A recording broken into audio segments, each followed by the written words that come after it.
అష్టకంలోని మొదటి శ్లోకాన్ని భక్తితో జపిద్దాం. నమస్తేస్తు మహామాయే శ్రీపీఠే సురపూజితే శంఖ చక్ర గదాహస్తే మహాలక్ష్మీ నమోస్తుతే.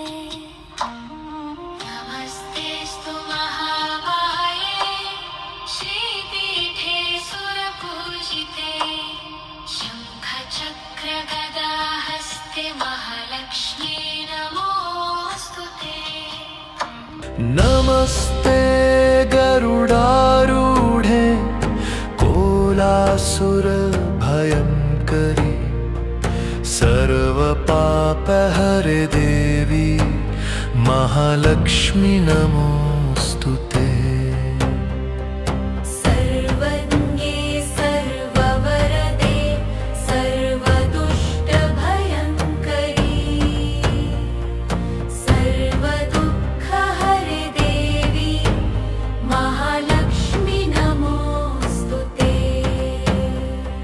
सिद्धि बुद्धि प्रदे देवी भुक्ति मुक्ति प्रदायिनी मंत्रमूर्ते सदा देवी महालक्ष्मी नमोस्तुते. आद्यन्तरहिते देवी లక్ష్మీ నమోస్తుతే. ఈరోజు మనం తెలుసుకోబోయే స్తోత్రం సామాన్యమైనది కాదు.